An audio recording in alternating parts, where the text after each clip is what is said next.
Desa Pedurungan, Kecamatan Taman, Kabupaten Pemalang, tepatnya di depan Musola Baitur Rahim.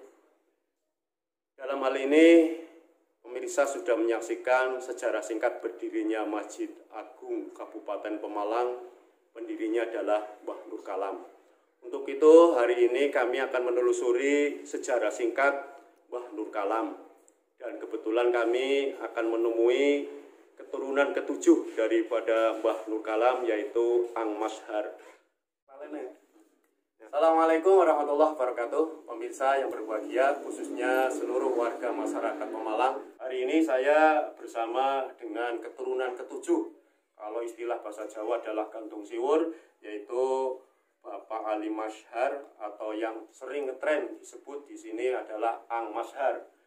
Untuk itu, agar mengerti sejarah singkat Mbah Nur Kalam, ikuti jejak terus saya. Jangan lupa like, share, komen, subscribe. Matur nuwun. Ya, Mbah Nur Kalam. Yang nama aslinya itu Sabtorenggo. Sabtorenggo itu putra dari Sutojiwo. Jadi Sutojiwo Abdul Wahab. Konon Sutojiwo Abdul Wahab itu adipati Banyumas. Beliau walaupun seorang adipati, tapi jiwa agamisnya itu ya lebih kental. Maka selain beliau itu memimpin rakyat dalam urusan pemerintahan, tapi juga mengurus rakyat dalam urusan keagamaan. Jadi dia itu mulai ngaji juga. Ulama lah. Iya.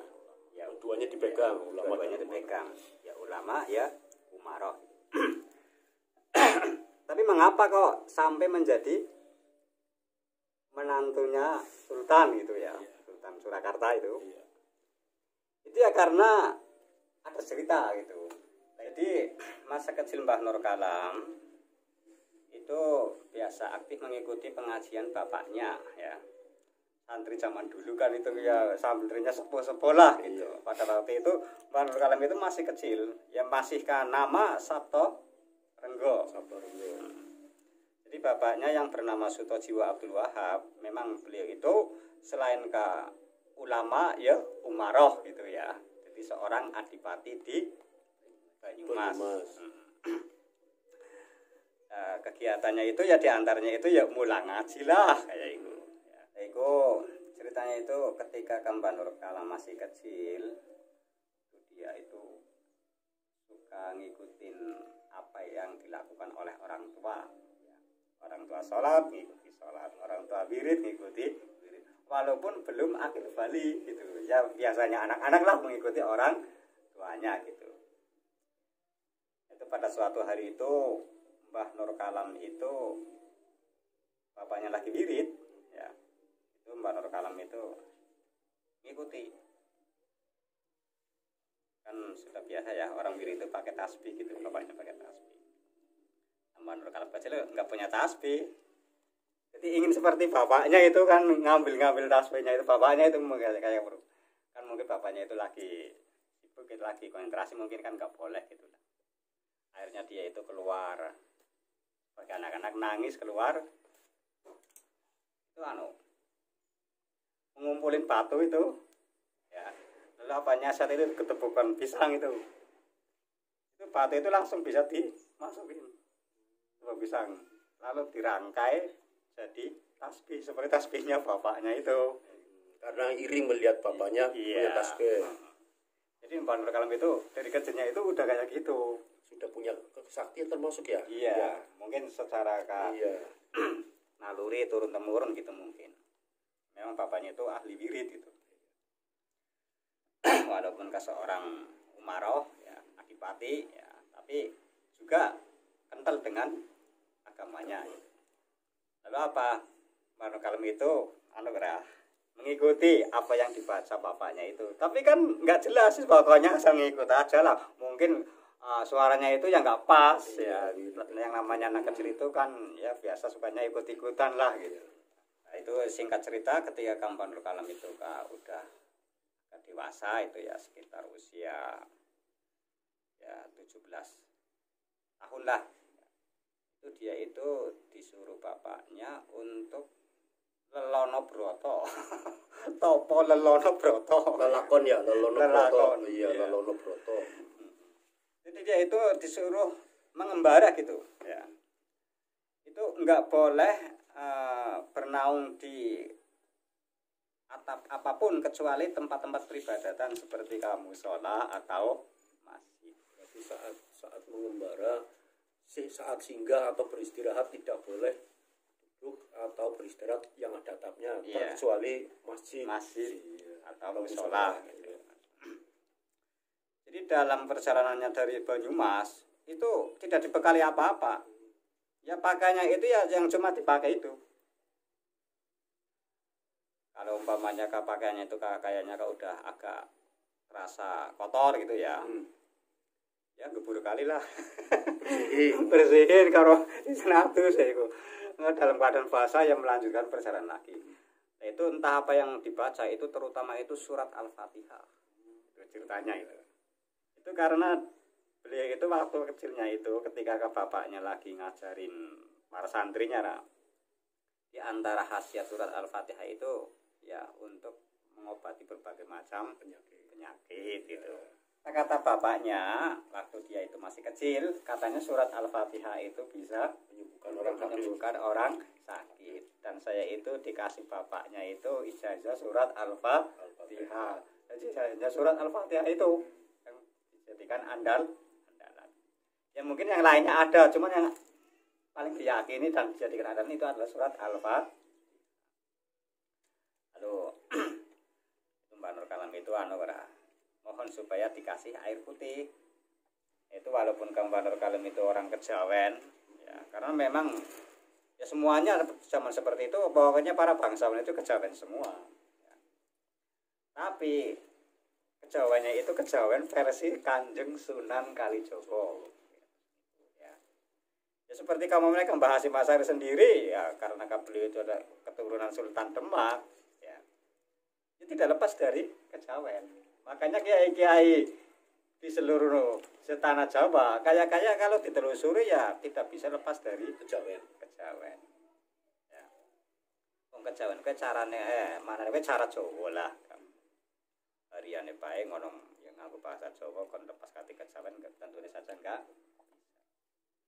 Maka ketika sudah disediakan air putih lalu Nur Kalam membacakan Al-Fatihah 1 kali. Itu ya pokoknya Nur Kalam itu ikhlas saja. Entah ini nanti berhasil atau enggak terserah Allah gitu. Sudah baca Al-Fatihah. Karena bisanya ya menurut keyakinannya ya seperti itulah yang saya mampu gitu. Itu setelah dibacakan lalu diminumkan. Alhamdulillah Allah ngasih jodoh lah ya, sembuh.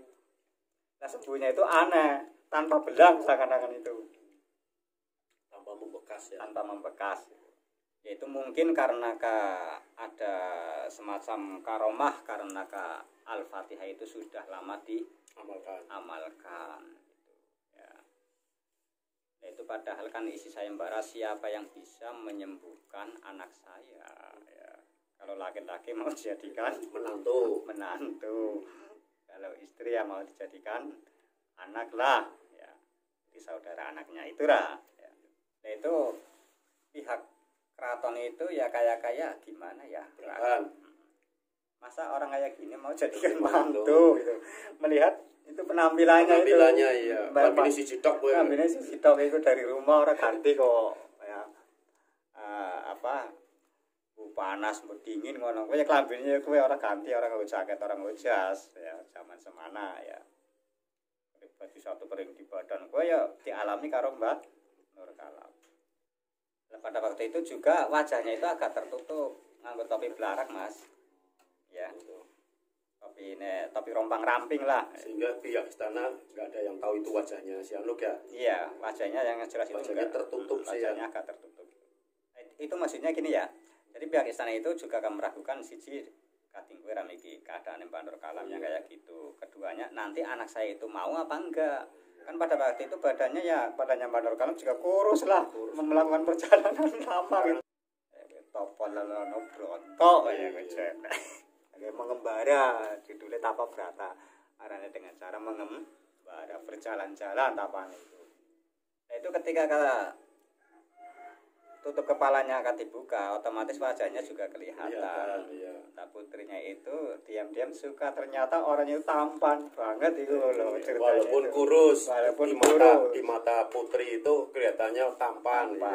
Iya. Nah, akhirnya apa? Putri itu sendiri minta kepada bapaknya supaya segera dinikahkan. Itu Alkisah. Kan umumnya kalau kamu mau jadi manten ya, bahasa saya ini manten ya. Itu kan hendaknya gimana gitu ya, pakai baju yang lebih layak, pakai apalah gitu. Suruh mandi, suruh apa. Itu bajunya disuruh ganti itu ya kayaknya nggak mau. Hanya topi belaraknya saja itu yang diganti, lalu memakai mahkota pengantin gitu. Itu setelah nikahan, masa-masa bulan madu 40 hari dilalui, dipanggil oleh mertuanya itu, wahai Jabagus Reneo ya, ndika Gusti langsung menghadap ndawuh pangandika, aja anakku tok sing sembuh, rakyatku juga. Malah Mbak Nur Kalem bingung maning, nah atine Mbak Nur Kalem wong kowe benerin dean kok. Wong kowe benerin mungkin ya, seakan-akan kayak gitu. Aduh, bingung maning lagi carane kepriye. Akhirnya apa? Mbak Nur Kalem istikharah ya, melaksanakan sholat istikharah, minta petunjuk kepada Yang Maha Kuasa apa obatnya, gimana caranya gitu.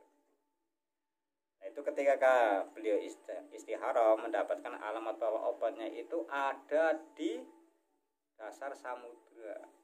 Berarti laut itu lah. Parang British. Ya, kowe ceritane ngonong kowe nang kono kowe obat tersebut bisa muncul apabila ditirakati. Akhirnya Mbak Nur Kalem minta restu pada itu orang tuanya, mertuanya ya, yang jadi sultan itu, untuk berangkat menuju pesisir ya, melakukan tirakatan. Jadi pada waktu itu ombaknya itu besar. Pertama biasa ombaknya ya, belum begitu besar. Itu caranya Mbak Nur Kalem itu ambil tempat itu gini, umpamanya ombak ya, itu terakhirnya di mana gitu ya, itu langsung dia duduk menghadap lautnya kan laut gitu berarti macam gitu ya. Itu begitu ke matrap mantra ya, bahasa gampangnya ini kata matrap mantra, langsung segera ombaknya menjadi besar, gede, antar bernyamberi terus ya. Tapi Mbak Nur Kalem tetap gigih bertahan di situ. Itu sampai itu pasirnya itu ya, melekat ke tanah semakin tebal sehingga apa? Tertutup. Badan sekujur itu tertutup pasir. Nah, setelah tertutup rapat berarti kayak apa sih, kayak gumuk, ngerti gumuk warajen. Ya, kayak gumuk ya. Ora katon wong kayak kowe. Katone kayak gumuk kayak gundukan tanah, pasir. Terus setelah kayaknya mengeras gitu ya. Itu baru ombaknya itu semakin menjauh terus. Itu sampai berapa hari, berapa minggu, berapa bulan itu Mbak Nur Kalem di situ terus. Kayak alam itu tidak terima gitu. Ya, jadi terjadi hawa yang sangat panas. Pohon-pohon di sekelilingnya pada mati. Ombak itu semakin jauh menunjukkan kan berarti air laut semakin surut. Gitu. Juga ikan-ikan di laut itu pada mati. Ya. Akhirnya penguasa laut Kanjeng Ratu Kidul bangkit. Bahasa saiki ini kan pokoknya gampang ya. Ini apa yang menjadikan sebab rakyatku ini kepada mati? Air laut terasa sangat panas. Ini kan perintah karo pasukannya untuk mencari sebabnya. Ternyata itu menemukan kayaknya gundukan tanah inilah yang menjadi sebab. Kontrol oleh penguasa laut itu dalamnya manusia. Akhirnya diajak dialog. pertama donge kowe njaluk apa? Kowe kaya duwe hajat apa sih kok wani lelakon sing berarti kaya ngene. Wong ngeri urip enak pengantin anyar kok malah wani susah-susah kaya iki ya. Tentune bae hajatmu berat kowe. Tapi dijawab oleh Badrul Kalam. Ya iki perhatikan apa itu? Dialog secara gaib lah. Ya. Saya menginginkan Sangkok Wijaya Kusuma yang konon menurut cerita itu bisa mengobati segala macam penyakit. Kalau di perwayangan itu yang punya kan Bathara Kresna itu ya. Jadi kalau di apa cerita-cerita Jawa itu yang punya itu ya itu penguasa laut itu, Roro Kidul itu kata penguasa laut selatan itu. Gak bisa, itu kan pusaka saya. Ya, kalau nggak bisa ya saya akan tetap di sini. Biar laut sampai kering kan. Saya nggak menyerah ya gue. Terus jangan begitu. Sekarang ini gini aja ya, adakan perjanjian. Sampean kudu tarung karo aku. Engko yang sampean gak kalah, itu kata Nyi Roro Kidul ya. Yang sampean kalah, ya sampean mana balik tanpa membawa apa-apa. Sampean balik tangan kosong. Tapi yang sampean menang, ya engko Sekar Wijaya Kusuma arepan teberikake karo sampean, terusan sampean gegen balik. Penghuni laut ngono wis ora karuan genahe, wis merasa ora nyaman banget karena apa? Alam terlalu panas. Iku akhirnya disetujui lah. Oh kayak gitu ya. Iya kayak gue. Iku akhirnya tempur. Tapi tempurnya kan gaibnya aja. Orangnya ya masih seperti itu. Nah, itu setelah tempur, ternyata apa? Badrul Kalam itu merasa kalah. Sesuai dengan perjanjian kan dia kan harus angkat kaki ya. Maka apa? Dia berusaha bangkit. Dia berusaha apa berdiri ya. Retak. Nanti bisa. Iku harapan balik nemben jangka pitung jangka. Ya. Itu ada suara tanpa rupa lah ya. Yang disertai dengan cahaya. Cahaya itu bersuara secara terjemah bebas ya, hai pertapa lanjutkan perjuanganmu ya. Iku akhirnya apa? Badrul Kalam iki duduk mani. Jadi melanjutkan pulang dah duduk lagi. Tempur lagi. Nah, akhirnya menang. Ternyata pertempuran kedua yang akhirnya menang. Iya. Jadi semenjak itu namanya Badrul Kalam. Nur itu cahaya, kalam itu pangandika itu. Itu asalnya itu. Nama aslinya ya Tati Saptarengga. Iya, berarti perbuatan Badrul Kalam saat perang menangani dengan Nyi Roro Kidul ya. Iya.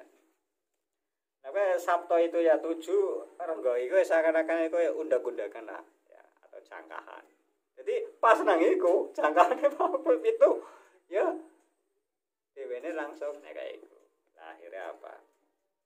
Sekar Wijaya Kusuma itu diberikan pada Badrul Kalam. Saja tadi Saptarengga ya nama aslinya ya. Lalu Badrul Kalam pulang bahwa Sekar Wijaya Kusuma langsung diaturake marang sultannya itu lah, berarti mertuanya ya. Akibatnya Sekar Wijaya Kusuma itu ya sebagaimana umumnya kembang ya. Ini umumnya kembang. Cuman kayak itu yang dalam gelas ya segelas, dalam rantam ya rantam, dalam baskom ya baskom. Selalu mengikuti tempat. Nah, nanti kan biasanya kan dikasih air gitu ya. Nanti airnya untuk minum orang yang pada sakit gitu. Nah, karena akeh orang kan merakyat kowe bisa dikatakan ya 50% lah kira-kira itu pada sakit ya. Akhirnya apa? Dalam Blumbang. Biasanya kan lokasi-lokasi kayak kesultanan itu kan pasti ada Blumbang. Iya. Itu memang sejarahnya kayak gitu. Lah kok rakyatnya pada adus, pada minum, pada apa. Sing arep bisa mlaku ya cukup tak banyune kaya kowe. Akhirnya pada sembuh.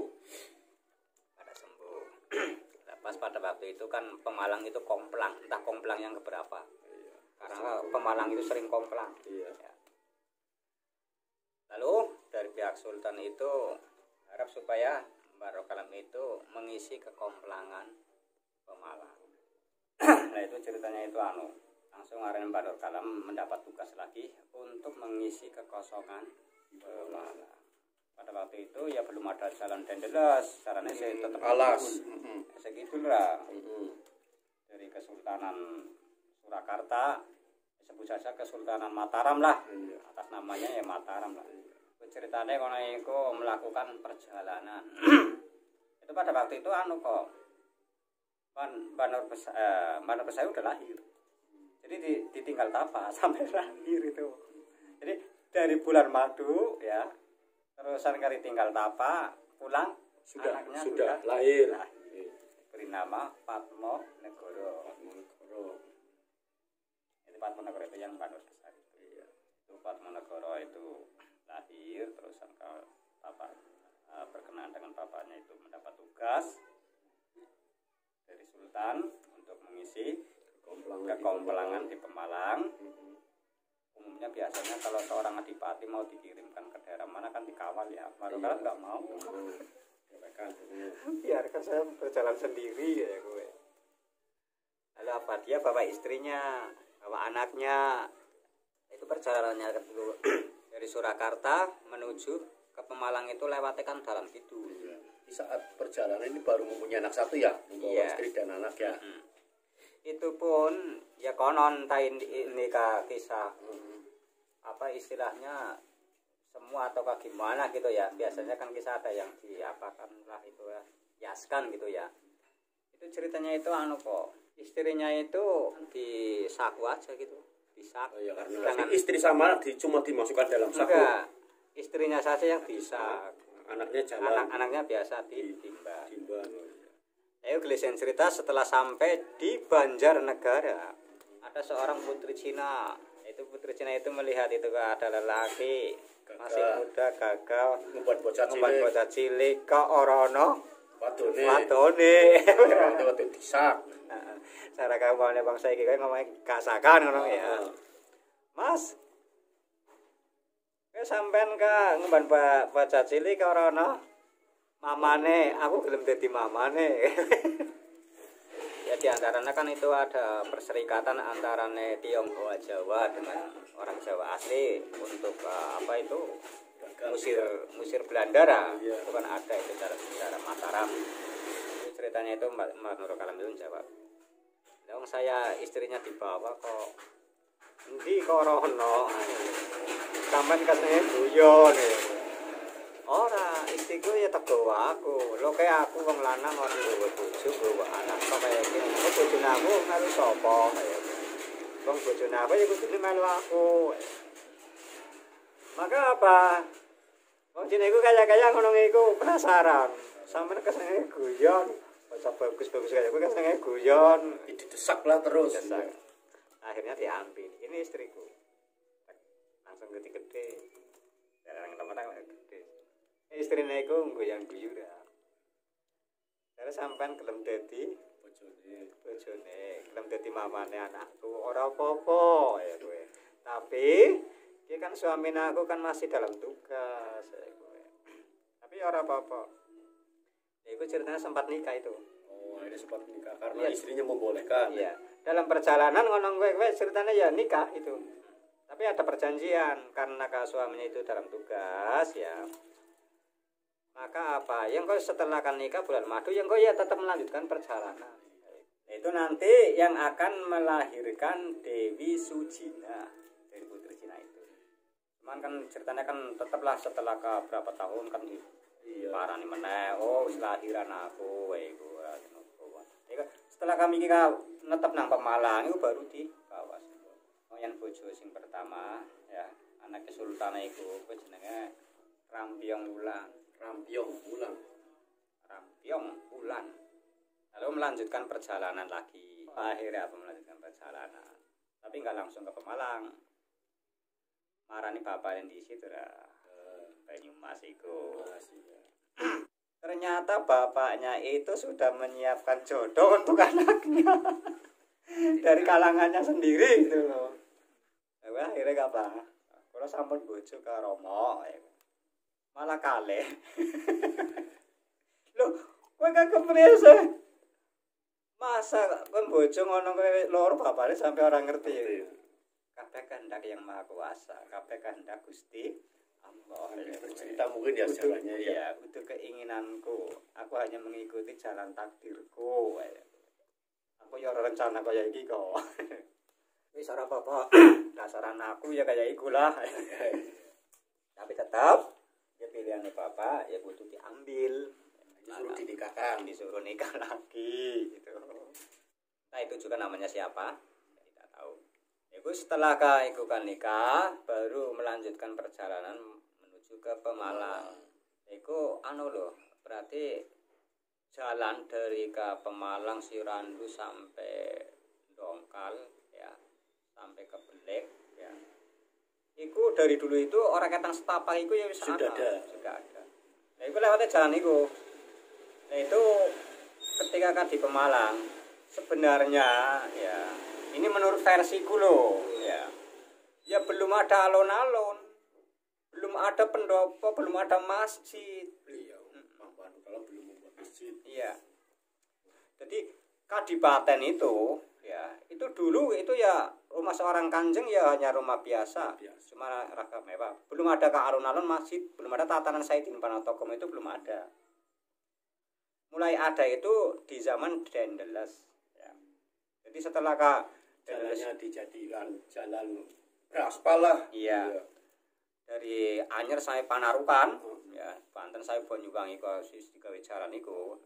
Lha iku baru setiap kadipaten itu dibentuk seperti kerajaan.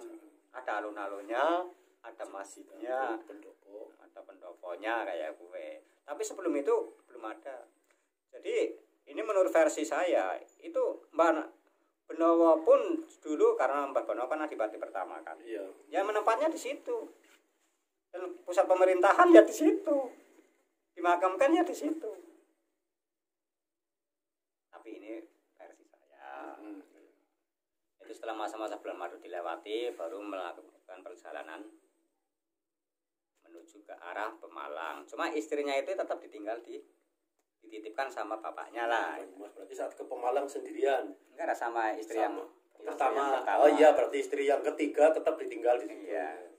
Nah, sekarang bikin dua anak saya biasa lah.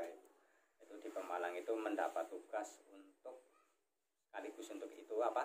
Membentuk Tatanan Saidin Panatokomo yang telah ditetapkan oleh pusat Keraton Surakarta, yakni jadi kayak apa itu pada zaman Semarang orang kayak ya urungan alun-alun setiap kadipaten itu belum ada. Pusat pemerintahan ya masih kayak gitulah, belum ada tatanan seperti kerajaan itu belum ada. Mulai ke anak itu nang zaman Mbah Nur Kala. Nah, padahal untuk membentuk seperti itu, ya tatanan seperti itu ya termasuknya itu berat lah. Ya. Terusan Pemalang itu terkenal daerahnya itu werit, angker. Itu lor karo gitu mas ya, daerah pesisir sama pegunungan itu ceritanya itu lebih angker, dianggap angker oleh masyarakat daerah pesisir. Karena apa saya dipilih dari segi keamamannya hewan-hewan liarnya, ini pegunungan paling kan ketek-ketek loh. Itu kalau ada kemasan-masan apa-apa itu banyak kan di daerah pesisir. Itu Mbah Nur Kala berarti sekaligus mendapat tugas untuk ya babat itu alas istilahnya alas. Tapi dalam babat alas mau ngono kowe tugas yang luar biasa payahe ya. Terus setelah berhasil ya iki alas yang dibabat mau gawe kami untuk mendirikan pendopo saalun-alune sama sithik ya. Kantor-kantore mau ngono. Kowe tanahe kabeh disebut tanah Suronatan. Suro ke maknane wani, natan kowe nata. Tegese wani nata kaya kowe. Tanah suro nata kowe. Maknane kowe wani nata. Terus sampunipun niku ta. Sampunipun akhirnya babat alas dibangun masjid, dibangun pendopo, alun-alun, perjalanannya pripun? Ya dia memimpin rakyat. Pada waktu itu kan masyarakat Pemalang itu ya sudah ada lah rakyatnya itu ya. Walaupun apa itu masih sedikit lah. Nah, fasilitas memimpin itu zaman dahulu itu ya karena sumber ekonomi ngono pertama kali kan ya alam zaman kuno ya, sedangkan di tanah Jawa identik dengan tanaman, katakan sebenarnya pertanian ngono ya. Iku fasilitasnya mau ya berupa tanah, kocap kebon dalem. Jadi kebon dalem gue ya dalem, kebone kanjeng ya gue. Jadi kata-katakan dalem kekayaane pendopo, kekayaane pemerintahan sing saat dipimpin oleh Mbah Nur Kalam berarti mengandalkan pertanian yang dekat dengan pendopo sehingga dinamakan kebun dalem mungkin. Iya. Ya tegasnya kan maksudnya kan fasilitas seorang pemimpin saja. Bukan untuk rakyatnya. Iya. Tapi DKP kan mesti kan ada fasilitasnya lah. Gawe nyamu memimpin rakyat mau. Iya, tanah lah. Istilah nang perangkat desa bengkok kayak mana kayak nang perangkat desa lurah ngono ya oleh bengkok, bayan oleh bengkok kayak ngono. Oh, ceritanya sampai ke dibentuk itu kegiatan dari mulai sejarah singkat lahir Mbah Nur Kalam sampai dengan batas terakhir berarti mendirikan Masjid Agung termasuk pendopo dan alun-alun. Tanahnya hasil dari babat alas Mbah Nur Kalam. Iya. Ya, kenyataannya gini, makam tertua ya Mbah Nur Kalam. Iya. Di anak loh nang Masjid Agung. Ya. Memangnya kayak Mbah Benowo ya di Penggaret karena dulu pemerintahannya di Penggaret. Gitu. Jadi ya sudah menjadi kebiasaan lah untuk kalangan-kalangan pejabat itu makamnya itu selalu di tempatnya itu. Iya, pasti. Makanya ini berarti nanti sejarah singkatnya Mbah Nur Kalam dan akhirnya menetap di Pemalang sampai dengan akhirnya membangun Masjid Agung Pemalang. Berarti ini ceritanya Mbah Nur Kalam pun rampung.